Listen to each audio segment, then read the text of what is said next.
Good morning, good afternoon, good evening. Welcome to the HR Strategies Consulting presentation of the 2022 HR Trends and Predictions. My name is Dan Whitmarsh, and I'm joined today by my gracious and wonderful colleague, Leslie Dalzell, who's coming to us from, I don't know, is it sunny and nice in Vancouver today, or what's it like there, Leslie? Well, it's not snowing, and it's not raining, so. Good. So Leslie is our senior HR consultant, and she's collaborated greatly and really done some excellent work here in helping us organize this event. My name is Dan Whitmarsh. I'm a solutions engineer with HR Strategies Consulting, and together we're going to walk you through a series of events today that is kind of a sequence to what we did almost a year ago, where we looked at a meta review of all of the HR research and industry reports. So first and foremost, we will take a few seconds to introduce us in the HR strategy, well, we've already done us in the HR Strategies Consulting business. Then we'll talk to you about our process for reviewing the HR trends. Then we're going to walk through each of the individual items that are trending, and then we'll help you with an exercise to kind of help prioritize the trends for you and your organization. And then we have some Q&A and next steps. Now, from a housekeeping perspective, there is the chat feature or the QA feature. I mean, while Leslie's presenting, I'll try and man that and vice versa. So if you have comments or things that you'd like to chime in with during that time, we can look at it from that perspective. Okay, so shall we get started, Leslie? You ready to go? Yeah, sure, why not? Awesome. Kick it off. Good. So let's do a quick introduction to HR Strategies Consulting. And first and foremost, the big housekeeping item that everybody always asks, are you going to get a copy of this deck and this presentation? Absolutely you are. So don't worry about that. No need to ask for that. It will be coming with you as our engagement team follows up post-event. At HR Strategies Consulting, we are a Canadian-based operation, but we do have offices in the US, in Australia, India, and soon to be 2 other countries that we'll announce in a short while. But what we are is a veteran 20+ year consulting firm that's in the niche HR space. And more recently, we have an HR IT practice that's been maybe 7 years in the making. And what really stemmed from it was the human capital management practice, which is one side that Leslie lives on in our organization, helps organizations with everything from strategy roadmaps to flows to processing to consulting. There's a lot more to it than that, but there's a long list of services, and I'm sure if you'd want to engage with them, they could tell you what they can and can't do. And on the other side, down the column here on the right, we have our IT practice, which is really about leveraging technology to underpin said human capital management practices. You can see on the bottom, we've listed out a short list of the big platforms we work with, primarily SAP, SuccessFactors, Workforce Software, Sedalis, Health, Safety and Equipment, Labor Relations, Litmos Compliance, Pay Equity, and different platforms. We do have a bench of over 50 international and onshore consultants who are versed in not just SuccessFactors, but other technologies as well. So there's a lot of knowledge that resides in outside HR Strategies Consulting, from an HR IT practice, as well as from an HR capital management practice. So let's get to the content of what we're going to look at today. So what we did is quite a great exercise to go through. Actually, it was very eye-opening for me, and in chatting with Leslie, I think she learned a lot too. What we tend to do is we get all kinds of snippets and pieces of information sent to us as individuals from all the traditional sources, with their predictions and their forecasts about what's being, what's coming up or what we need to be paying attention to in 2022. So we had a big list of these providers, analysts, consultancies who do this research, and we pulled together 26 pieces of the top research that continually come up as we Google through different themes of this. Then, here's just a quick snapshot of the players today. I'm sure you'll recognize many of these names, some of them actual service providers, some consultants, some independent analyst hubs. And we read all of these articles. And then what we did is we kind of took all of those 26 articles, the top common ones, and we put them into a spreadsheet. We started tabulating the issues and the things that they were talking about. And as we boiled those down, we identified recurring themes, and then in some cases for big categories, there were sub-themes to it. And we boiled this down to 170 items, I think we had, Leslie? Yep. And some of them sub-themes. So we consolidated all those findings, and then we crunched them into the same buckets that we used last year for convenience sake, and I think they're still very applicable buckets. And these are those categories that arose in alphabetical order. So we had artificial intelligence, or AI. We had changes to HR, which is really, what does our need to do differently? We had diversity and inclusion, or DEI. We had health, safety, and wellness. We had human experience management. And don't worry about this list. We're going to talk about each one next as we open this up. We had job and role transformation. We had learning and development initiatives and commentary. We had input on measurements and analytics. We had an other category to capture things that kind of frankly fall outside of the 11 topics that we'd boil down to. We had performance management issues. We have recruiting issues. We have workforce planning issues. And sorry, I didn't mean to click to that next slide, Leslie, because I think that's you, right? Well, that's okay. We can do it together. Okay, so let's do the big drum roll maybe and unveil as we go here. Perfect. Yeah. So when we put all those two together, this is what we came up for our themes in regards to magnitude. So change HR, still sort of topping the list there, had sort of the most hits that we've had. Then job role transformation, then DEI, health and safety, recruiting, workforce planning, EI, all the way down to performance management. So it's interesting for us to have done this last year and then also to be looking at the themes from this year. So what we did is we did a comparison. So we said, what is trending similarly? What's being talked about a little bit more, a little bit less? And so what we did is we put together a comparison between 2021 and 2022. So as you can see here, so 2021 is in the purple and 2022 is in the blue. And it was very interesting to go through this exercise and to see what's being talked about more and what's being talked about less. And as you see, change HR seem to be about the same with job role transformation. And then you have some of the other ones down here, like the employee experience, learning and development, other, and performance management. And when we go through each of the sections, we're going to talk a little bit more about sort of why those changes may have occurred. But we also wanted to put some percentages in as where to see where those percentages drops are. And you can see the fun little graph there on what the percentage changes were. But as we go through each of the different sections, we'll talk to that a little bit more. Or Dan, do you want to jump in and add anything to that one? Yeah, sure. So, the deltas and the changes we're going to try and explain as we debrief on each of these 12 topics that we're coming up with. What we did kind of as an add-on to this was just kind of broke them out into the things that we call emerging themes, where they're gaining more traction, or certainly were talked about a lot more in that research. And, you can see DEI is up 80%, AI, artificial intelligence, 71, and so on as we go down the list. In the middle here, just out of curiosity, we have one item that remained exactly on par with last year, and that was really health and safety. And then we had some items that are receding. And as we talk about each of these items, we can see performance management down significantly, learning is down significantly, HXM down a bit, other is down significantly. And maybe that's just because we're more versed at doing this and we're better at theming these items and putting them into the existing categories. So I hope that slide kind of helps break out a perspective of what's moving forward and what's kind of, coming off the table. So further analysis, should we get into the top trends? Okay, so I'm going to take, I'm going to take over this one. So this is so performance management. So as you saw, there was about an 85% decrease in the trends that we reviewed. So the reason for this decrease is not because it's not important.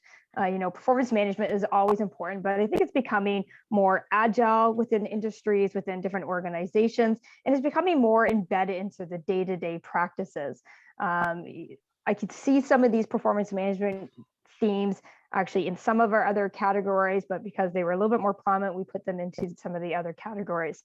Some of the focus areas you can see here, we have employee productivity, use of technology. It's so warm here. My allergies are acting up, so I apologize, everyone. Managing the managers, better criteria for evaluating and better criteria for evaluating performance. So one of the things that really stuck out on a lot of the articles that we read was the productivity focus on output over hours. And I think this really falls into the working from home strategy that a lot of companies have done. The traditional 9 to 5 is no longer as relevant as it was, prior to 2020. And a lot of companies and even countries are actually testing different ways and to really embrace that productivity piece, the hours or the productivity over hours. So, Iceland did, I think they did it a couple years ago. They tested out, or so they did it over about a 4-year pan. They tested out a 4-day work week, and that actually really resonated with a lot of employees, and productivity actually went up. It was very, very interesting study. Employees enjoy having that flexibility. They are more productive and they're happier. One of the other sort of themes that we saw as well is the focus on managing managers. We're living in a different world where we're doing a lot of things remotely. And with that, managers need different skill sets, different competencies, and different practices than they needed while working in the traditional work environment. So managers are going to be needing a little bit more help and guidance on how to navigate this hybrid work environment. The other thing that we want to look at as well is the criteria. So better criteria for evaluating performance. So instead of sort of the traditional criteria, there's a push, because we're looking at more value-driven measurements, to look at stuff like customer satisfaction rates. Like that is one of the things that we can use as one of those value-driven pieces. And for companies to really start focusing on that as well, looking at the value-driven measure, and we'll get into some measures and metrics actually, so this kind of feeds well into that one on what some of those things are. And also because, again, working more in a hybrid environment, which a lot of organizations are doing, it's leveraging those one-on-ones and really making them more productive and delivering that real-time feedback. A lot of companies are moving towards that, and really the traditional performance management once a year or biannual, sit down with your employees, all that's been going to the wayside for a while, but the pandemic has really emphasized that really doesn't work. And so that's sort of those are the three things, so the three top things that we found when looking at performance management in some of these articles. Dan, anything else you want to jump into that? Yeah, you reminded me, I read a study not long ago, and one of the major movie theater chains were probably have all sat in their seats and watched a movie pre-pandemic at some point. They do all kinds of things, and the criterion for evaluating performance comes down to how does it affect popcorn sales? Right from the cleanliness of the theater to the lighting and to the ticket taking and to the structure of everything boils down to, and there's a measure of its impact on popcorn sales. So there's funny ways, not necessarily funny, but effective ways to say, like, how does this affect profitability at multiple points in the company? A single note too, up on the right-hand side, as we go through these slides, you're going to see of the 170 times these articles were mentioned, performance management only got 3, which is down minus 85%. So I'm going to take over the other category. It went up to 5 of 170, but it's still down 84% from last year. And, the first thing, and looking back at why this was so different, in 2021 of January, we were still only, 8-9 months into, experiencing the lockdown. I guess maybe more like 10 months, but it was new to us, and we were coping differently now than back then, and we didn't know what this meant to work. And so there was a lot of other items that crept into the survey from last year because they were non-really HR function. They were more speculative about the nature of work itself and business opportunities. That didn't present itself as frequently this year, which may explain why we've decreased that number. But we did find 4 kind of things in the other collect-all category for 2022. Innovation was called out more than once. And, we often see the success of organizations being linked to finding ways to enable their employees to innovate. And similarly, innovation was noted as an outgrowth from an employee to organization connection that's built on trust and psychological safety for the employees. and having this culture really enables them to thrive and feel comfortable in providing innovative suggestions and ideas, because we all know if you work in a culture where multiple failures or any failure is not tolerated, innovation does not thrive in that environment. So setting up the right balance point where people feel the psychological safety to be able to contribute and help drive innovation is really a factor. The second item that kind of popped out was positive, mission statements. And it's really, they called out in particular, measuring the mission statement of leveraging HR technology for good. And we're going to cross this theme in a couple places, really, because you want to promote equity and equality and eliminate biases. And I think the likes of, you may have read the case studies with Amazon and with Uber, where they were using facial recognition software. And they didn't realize, or hopefully they didn't realize, it wasn't an intentional act. It was eliminating or removing people from the screening processes based off of facial profiles that depict minority cultures. And that was not an unwanted, that was, whether it was wanted or unwanted, it was unfortunate. But the bottom line is that we have to make sure if we're going to leverage technology, it has to be for good, not for evil purposes. So that's kind of interesting statement. Before we get into the next two, I just want to make an overall arching statement that we should have probably put out front, Leslie, is that the categorization of all of these elements is really, not an easy thing to do. And we had lots of dialogue back and forth about where these sit and where these rest. And in many cases, not only could they be in one category, they could be in another category as well. And in that case, we did put it into both categories. There are cases where these things clearly lean against future categories or topics. So it's not like they're not unconnected or unrelated. It's really a continuum. We're just trying to find a convenient place on that continuum where this sits best so we could talk about it in this framework. Okay.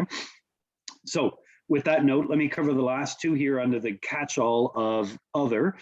We also saw, this one Leslie would be very happy about, change management. She's our certified Prosy change management specialist here at HRSC. And, really what they were asking us to do here is to leverage operational data to understand where change needs to happen. And, it's more about mindful thinking. Hold on, let me just gather my thought here. It's about the operational identity data to identify areas requiring more investment and change. So it's different than the conventional perspective on change, because what change means is, hey, let's get the current mindset of employees to adopt to the process. And in the other perspective, if we just use data, we kind of look at where there's bottlenecks because employees aren't adopting, and then we change the process. In this case, they're trying to say leverage data to understand where we need to put more investment into changing the people, because the process is solid and it should work, and we need to get adoption to it instead of changing the process to meet what the people are doing. So there's really an understanding around using data to help drive change management. Okay. The last piece here is around democratization. And this was an interesting statement. Considered, we discussed putting this one under the job role transformation, but we felt that it stuck out enough to kind of deserve its other category. And there was an interesting statement in here. They were advocating for work should no longer be like a Stockholm syndrome. I'm not sure if you're familiar with that type of event where executives hold lower case or class employees as hostages, but really all employees are equal. We all get one vote. We all get one say, and regardless of the level we're at, and wherever the majority opinion of should choose what's the fate of the organization, which is, a very philosophical conversation to have, but nonetheless a very interesting thought. So that kind of rounds out the change or the other category, which were the collect-alls outside of our categories. Now let's segue into learning and development, which is, again, we're picking up traction here. We're now at 9 out of 170 pieces out of the article, but it's still a delta of down 68% from last year. And we looked at this from two perspectives, the blue section here, new learning, and then the smaller section, learning and upskilling.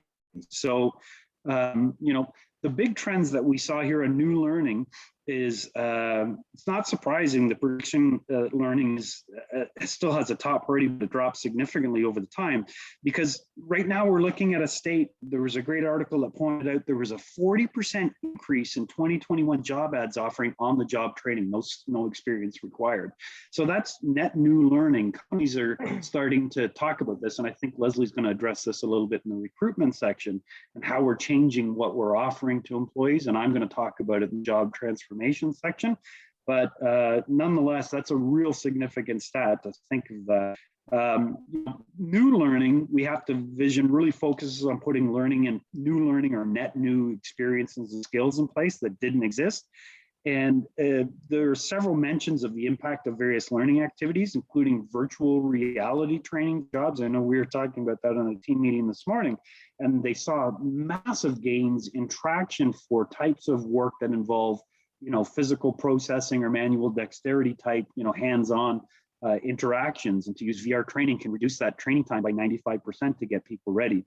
Whereas reskilling and upskilling really focuses on different things. It's about, tweaking and fine-tuning the existing state of skills and competencies along the way. And there's all kinds of things that we're going to talk about. The real big ones are micro-learning opportunities, which are learning in the moment of work, basically, where we're not going, hey, go offline, take this course, come back, see if it applies. We're figuring out ways through advanced learning techniques to interject learning right into the experience of doing work through the interfaces that work is being done in. And that's huge, right? So we're always looking at ways to make this change happen and improve the capabilities of our workforce as we go along.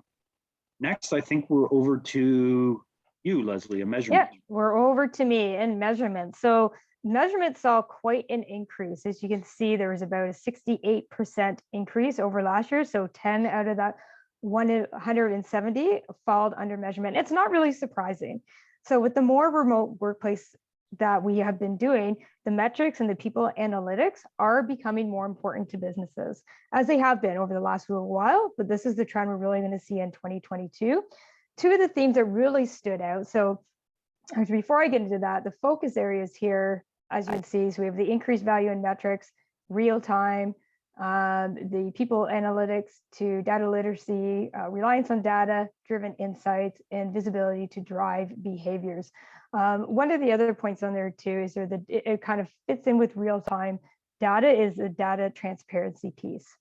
So two of the themes that I'd like to talk about really are that data transparency piece and wellness.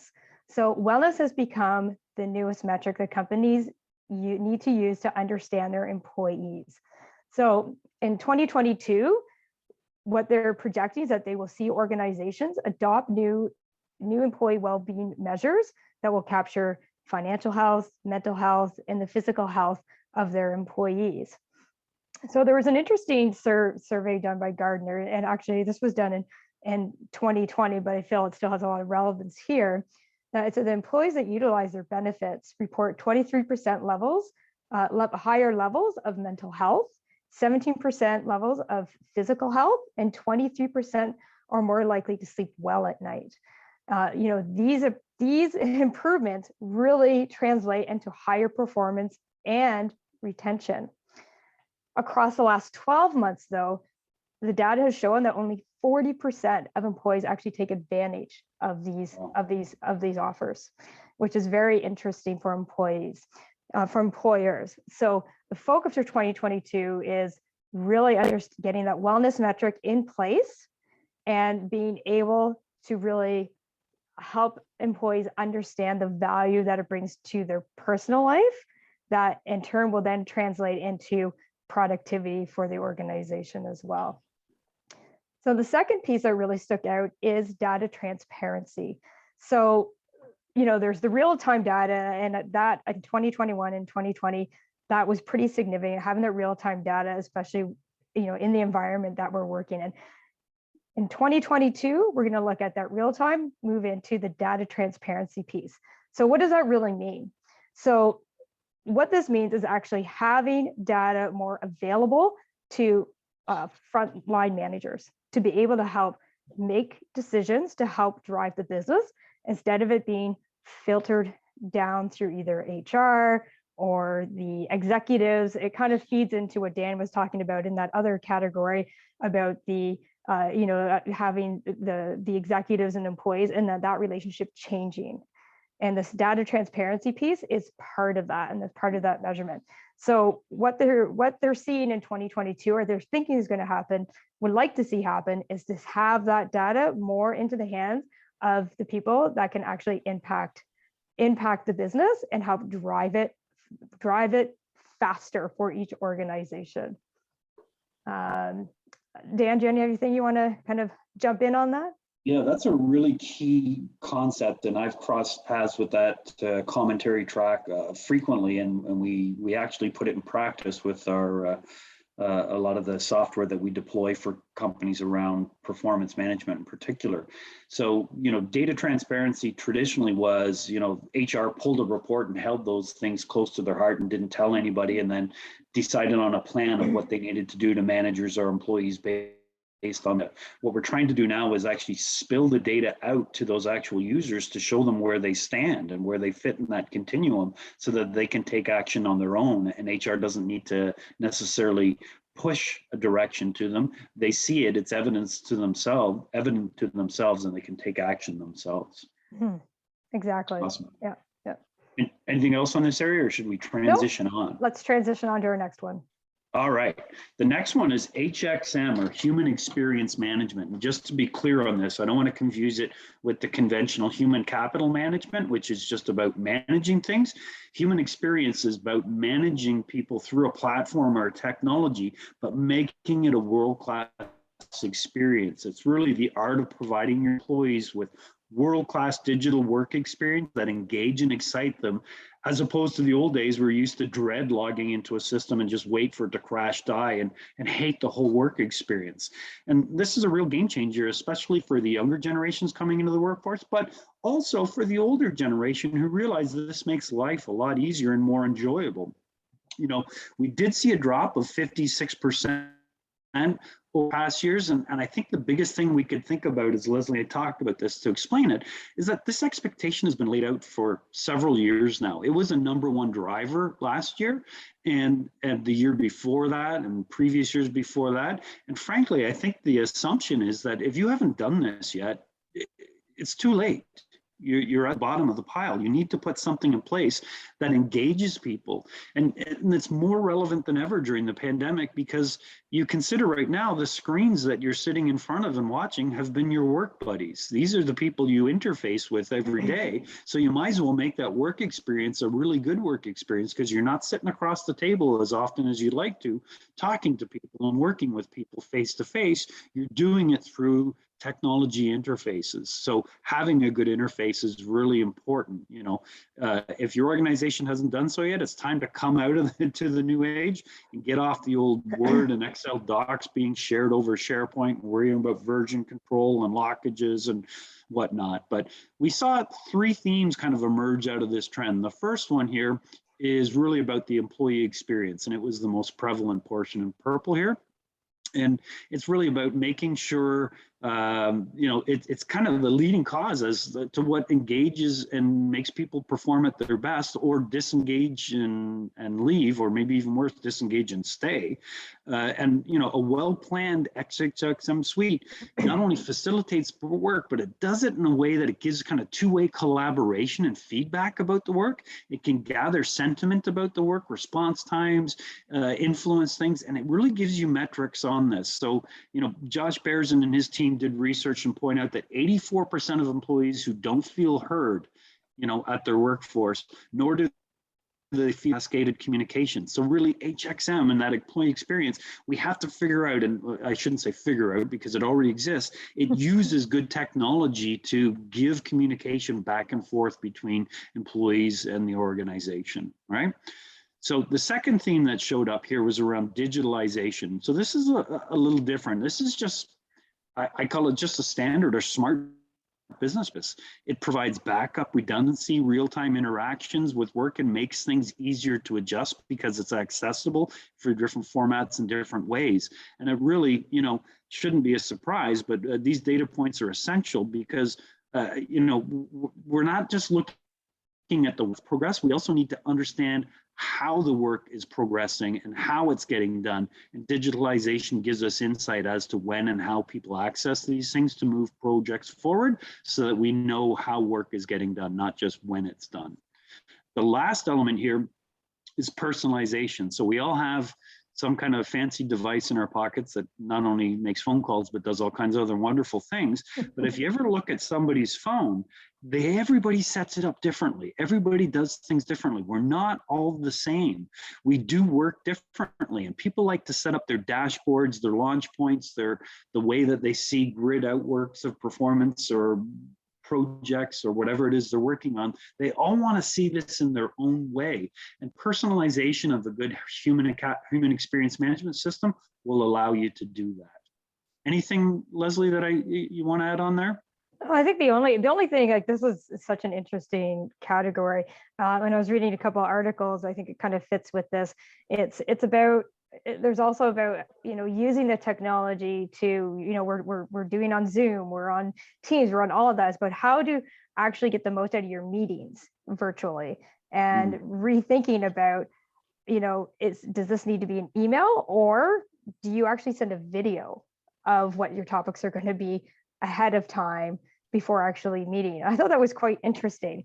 And I think Dan's probably going to get into a little bit more into the AI function piece to it, but it talks a lot about, the metadata and the metaverse. And it was quite interesting to read some of the stuff that's coming out and some of the ideas. I was like, I would never have thought of sending a video of, here's what I want to talk about today to my colleagues instead of doing an email. But I'm like, that could be interesting. Yeah, sorry. Just no, that's a great catch, great add-on. Yeah. So let's segue to AI. Really, this has always been an important topic. We're creeping up a little bit here. This has grown slightly since last year. And I think all of us are familiar with AI at its basic level, and probably almost every one of us have encountered it at some point as a candidate or modeling out some type of recruitment experience, because that's where it seems to be used the most, right? The common theme still remains in that ability to help match, predict, and select candidates. But the real function, as we talked about earlier, with using technology for good, is to help to manage and reduce, eliminate biases in the process. Now, as we think further into the employee life cycle, we see AI come to life again.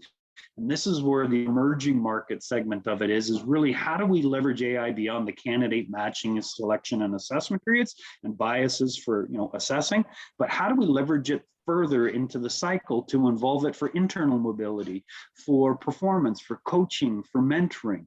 And so we're using it now at further sections into the employer life cycle and interjecting AI to people to suggest learning, to suggest activities, to suggest tasks, to suggest micro learning in cases like, for reskilling and upskilling. And then in some cases, we're even leveraging it as a cultural concierge service, meaning, hey, we want to make your life easier. How do we interject AI to say, you haven't booked time off in a long time, you need to do that. Here's a suggestion, you should book some time off. You have started a project a while ago and it hasn't had any action, let's bring that back to the forefront. So you already see that with Outlook. If you're an Outlook user, your daily Viva and what's coming, SAP does an excellent job with this, with the new user interface, where they're interjecting these kind of concierge moments into your day. So things that are timely or nature oriented or designed for your well-being or your productivity kind of percolate to the top, like a Fitbit might say, you need to do this, you need to do that, and you need to do the other. So those are things that are emerging here on the AI side. Leslie, you've got workforce planning next, or do you have anything to add to AI? No, I think you've covered that. All right. So workforce planning. So workforce planning, as you see, just had a slight uptick. It was an uptick of about 4% overall. Oh, I forgot to have a spelling mistake there. We will fix that before we send that out. No worries. The focus areas that we discovered in this, though, are building skill-based workforce, not e-workforce, organization design and change management, and reducing turnover. So the two areas that I really felt were prevalent in the articles that we were reading were the building the skill-based workforce and reducing turnover. So companies are moving more, and I think Dan actually had talked about this, about the number of applicants or number of jobs that are increasing, that on the job learning has increased about 40%. I think that was the number you said, Dan. And this actually kind of builds into the workforce planning and what you need to find in your workforce. So it's not, and it's about finding what people also have within your organization as well. So what skills do you currently have in-house? And as I've been in HR for, 20 years. And I can tell you, it's the one thing that we never get to, is we have systems and we have everything for comp, performance, everything else, but the skills are something that are really, really captured. And in 2022, this is a big drive to help harness that in-house skill set and actually understand what the employees have, and then what do we need. And so it's almost like gap analysis and really understanding that piece there. So that's going to be the biggest driver for 2022 for workforce planning, is to really understand the skill sets. And that's going to help drive what you're going to need internally. So, reducing turnover. So reducing turnover is important, of course. We've seen a lot of it. I think everyone gets tired of talking about the Great Resignation, because it's been everywhere over 2021, and of course there's a lot of turnover that has been happening. But I'm going to talk a little bit more. I'm going to leave it actually in this section. I'm going to talk a little bit more on that in the change HR section, because I think it's a bigger topic. But of course it is important to make sure that we are planning for that in workforce planning. And sort of following that and very accompanying that is recruiting. So let's get to the next slide. So recruiting, of course, follows workforce planning very, very, very well. Some of the focus areas, well, first of all, we did see a 22% uptake in this, which is not surprising based on what has happened over the last year. And we had 16 out of 170 for this. So the focus areas, of course, recruitment and hiring, huge. Intelligent recruitment, using AI bots, recruiting for skill rather than pedigree, recruiting for DEI, and attracting talent. So the market is white hot. We all know that. It is insane, and it's not going to change. Companies will need to still invest in that technology to make sure they're being most effective to be able to find candidates. Sourcing is also another piece of that as well. We also need to make sure we're increasing the DEI recruitment practices and strategies, and focus on the employee value proposition for attracting talent to your organization. That's going to be one of the biggest things, is the employee value proposition to help attracting talent. So fun fact, I'm not sure how many of you are in HR, but I found this is a really interesting stat, that the recruiter role postings are now outpacing software engineers. So software engineers has been, and I've recruited software engineers, they're very difficult to get, it's very competitive, and it surprised me, but then it didn't surprise me, the fact that the recruiter job posting is outpacing it, because of the need for the workforce, for people to be hired. It was very, very interesting. The war on talent is there, and it's going to continue. And it's not just in technology anymore. It's in retail, it's in manufacturing, it's in every segment of all industries. It's in all industries, which is very, very interesting. And I think a lot of you out there who do recruitment, like myself, have really noticed that this year, and it's going to continue. So one of the things that we need to be looking at when we're thinking about our recruitment strategies as well, is looking at what are different perks that we can do. There's, prior to the pandemic, you wouldn't necessarily think about doing a signing bonus for a part-time hourly employee. Those are things now that organizations are considering. So the other thing to also consider too is the hybrid work environment as well. So if an employer is offering that hybrid or remote working, they are more likely to attract candidates. If they're not offering that, we're going to see a bit of a reduction in the amount of candidates that are actually applying. And I think we saw that in 2021 as well. Of course, the virtual interviewing will continue and it will fuel talent migration in 2022. And most importantly, and I've mentioned this before, companies must double down on building great workplaces. They need to prioritize career growth, flexibility, learning development, and the total rewards programs to attract and retain talent. Dan, anything you want to add to that? Leslie, I think it was the McLean and Company report we looked at that was surprised both because they had all the HR functions almost in the same kind of 11 matrix that we had. And they showed that where people allocate their time, a traditional HR function, recruitment was by far, in this case, 16 out of 170 say it's important, but it also absorbed the most amount of time. And it's going to get worse, right? It's not going to be pretty. I'm going to talk a bit about it as we get up to job and role transformation as well. Perfect. So we move on? Yep. Oh, the next one's me, health and safety. So again, just slowly creeping up, 17. This was a net change 0. So nothing really changed in how many times it appeared or its performance or from 21 to 22. But we had 4 things in light of the pandemic that really shouldn't be a surprise.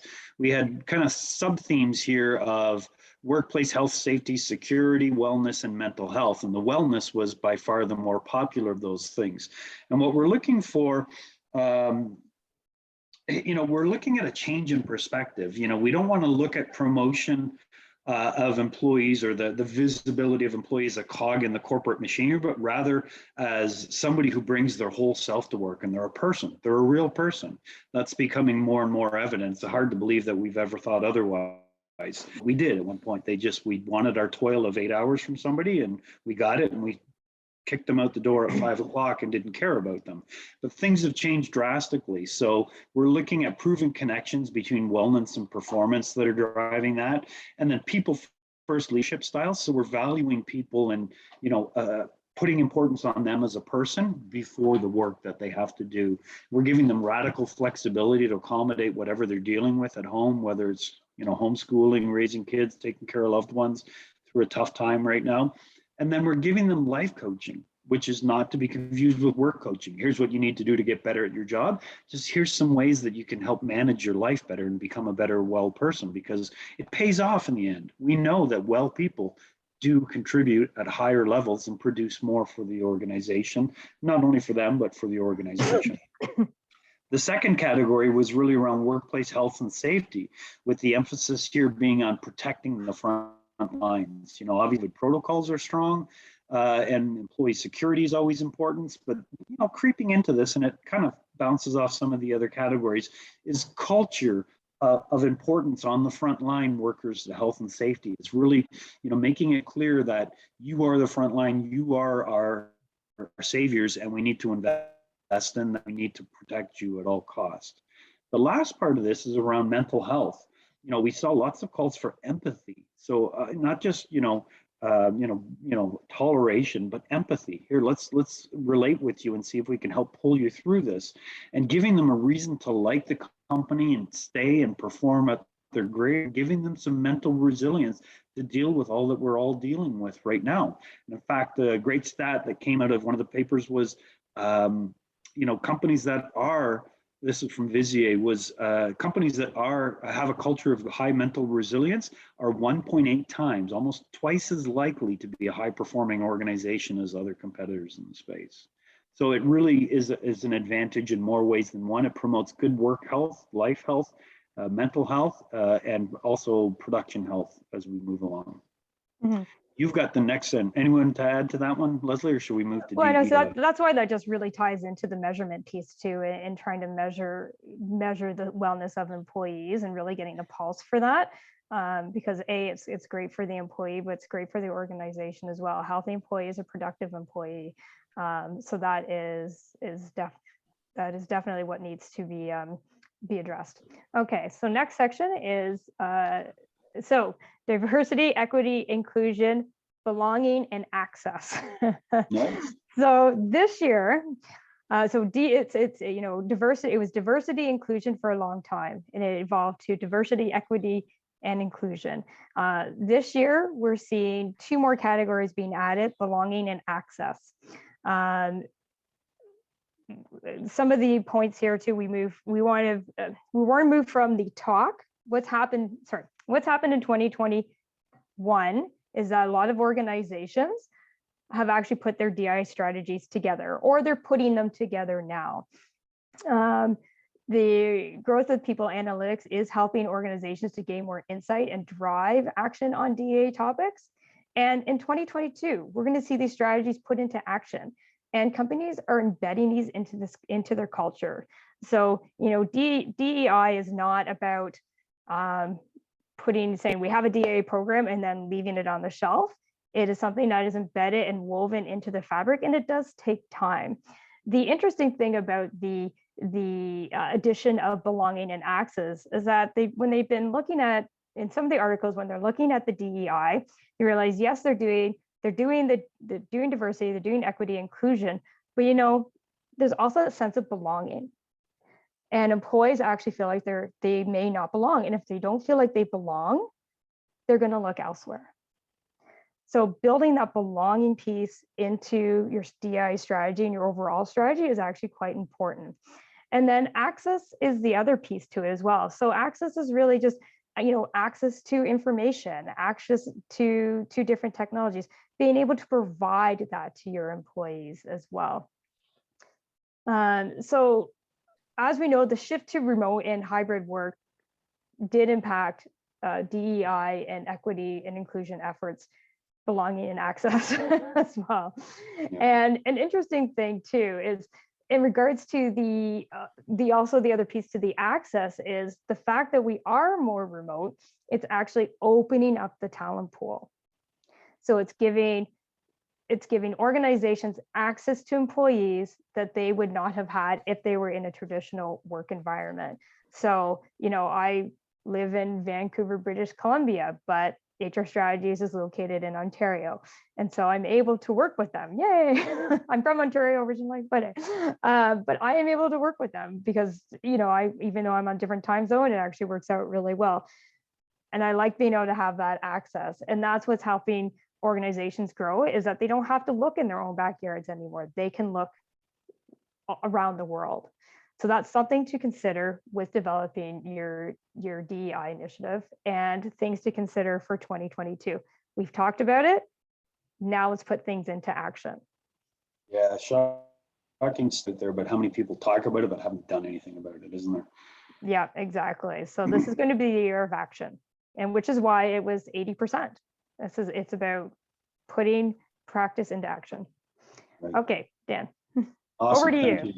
Yeah, no, the good point around our working remotely has definitely shifted the landscape of recruitment to anywhere in the world. It doesn't have to be in your backyard anymore. Yeah. The next area is the second highest in terms of traction. We're 21 of 170 items related to job and role transformation, which was up a little bit from last year. I would say, largely neutral. But the focus area here is we're really different. I mean, this category, is a worthy topic of a thesis in itself, because here what we're talking about, we're trying to understand the contributing factors that bind the relationship between organization and employees. And maybe bind is a strong word, but you need to think about it from a legal perspective, and then also from a work contribution perspective. I mean, what does each party get out of the equation, right? So there's a long history about employee relations. We're not going down that path right now, but those two lenses are really helpful, because they come together in unique ways, and they're changing more and more as the pandemic has made remote work and virtual work an option, right? So we're looking at ways here to change the way an organization employees decide to engage with each other.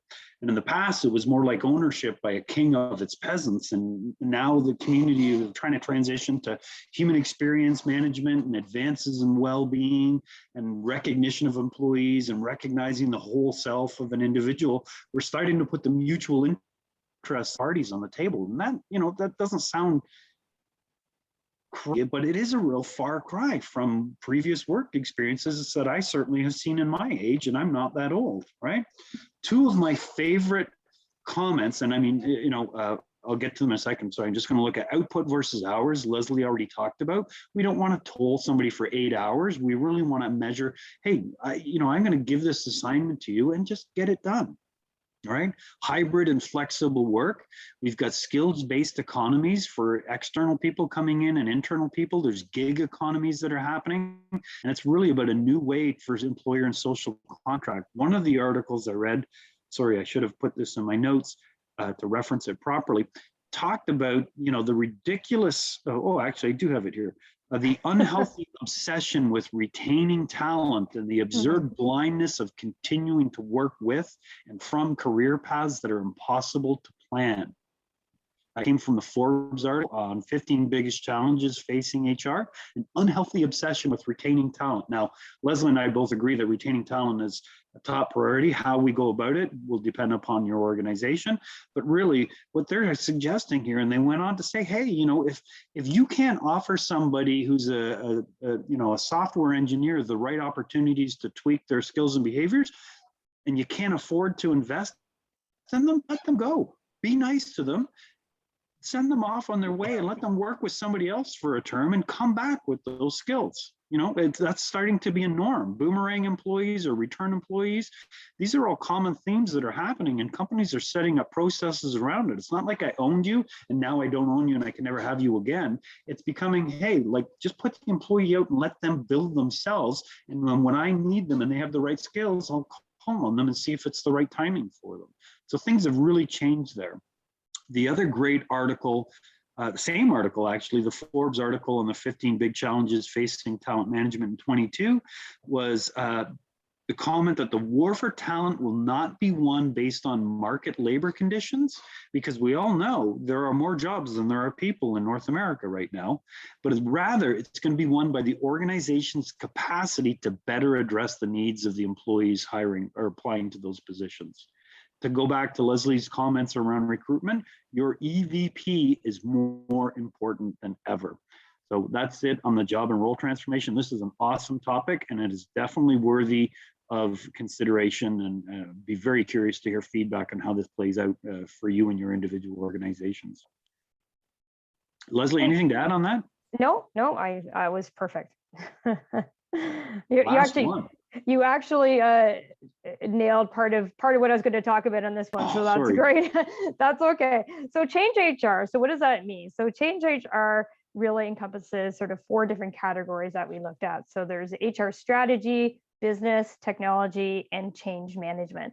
So I'll just have you just throw those up there. I'm just going to be a little conscious of time on these. So when I looked at these 4 categories, I just wanted to pull out a couple of topics that I thought were pretty prevalent within the articles that we were reading. All of this was in there, but these are the things that came out the most.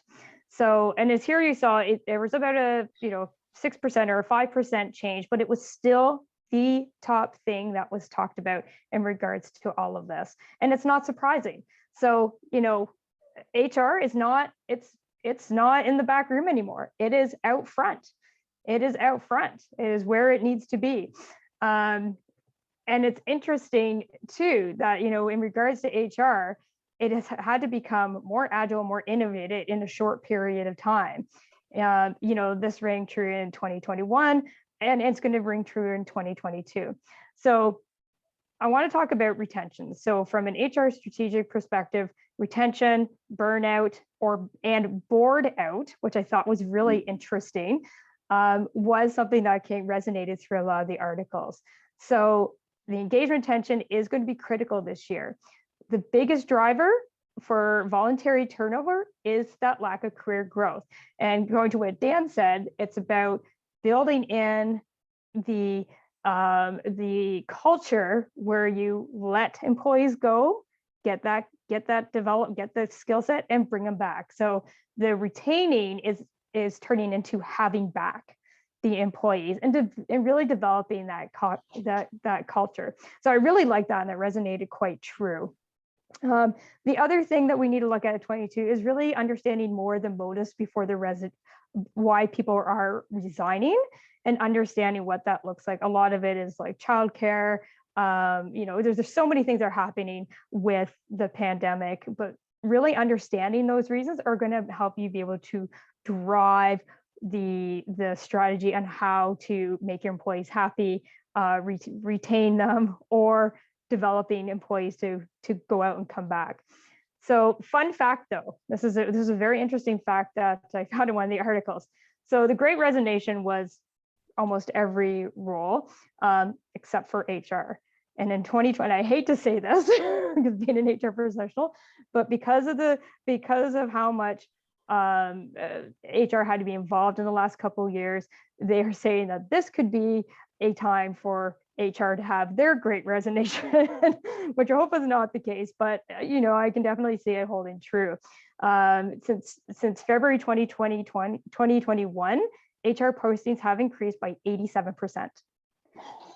So this just shows you the need for HR in industries, as well as and also the fact that HR has been working with organizations to make sure we have all these things put in place and that there is a potential burnout there. So just be conscious of that piece to it. Hybrid workforce, 90% of employees are looking to just adopt that hybrid workplace strategy. And that's something you need to consider as an organization. So and how that's going to work, and a lot of us are doing it. Organizations that do have a hard return to office will likely find some challenges. And that's, if you are one of those organizations, you need to think about what does that look like for your workforce, and that you may actually expect some turnover because of that. And again, it goes to the employee and management, and that gap coming a little bit narrow, which Dan had talked about. So, the action here is getting the hybrid model right. This could transform the Great Resignation into the Great Attraction. So think about that from that perspective. So attracting talent, that's obviously one thing we want to look at. It's going to be the biggest hot commodity for 2022. We want to make sure that today's workforce is a diverse workforce.